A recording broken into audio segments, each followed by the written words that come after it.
En jaune, la zone tampon mise en place par Tsahal dans la bande de Gaza. C'est là que sont positionnées les forces israéliennes. Elles sont également déployées sur l'axe de Philadelphie ainsi que dans le couloir de Netzarim en vertu de l'accord de cessez-le-feu signé avec le Hamas.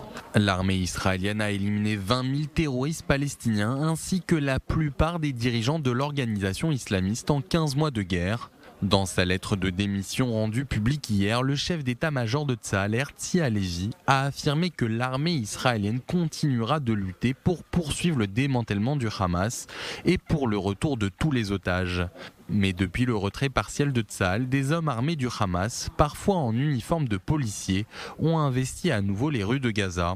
Ils supervisent également les convois d'aide humanitaire en coordination avec les organisations internationales. 900 camions entrent quotidiennement dans la bande de Gaza depuis le début de la trêve, contre 600 avant le cessez-le-feu. Cette reprise de contrôle par le Hamas de l'administration du territoire constitue selon les observateurs une entrave à la mise en œuvre d'un cessez-le-feu permanent avec Jérusalem. Israël refuse en effet que l'organisation terroriste fasse partie de la gestion de la bande de Gaza après la guerre. La nouvelle administration américaine de Donald Trump, elle aussi, a affirmé à plusieurs reprises que le Hamas ne doit pas faire partie des futurs dirigeants du territoire. L'autorité palestinienne continue de son côté à revendiquer la future gestion de la bande côtière, malgré le faible soutien dont elle dispose auprès de la population gazaoui et la réticence israélienne à laisser les rênes à Ramallah.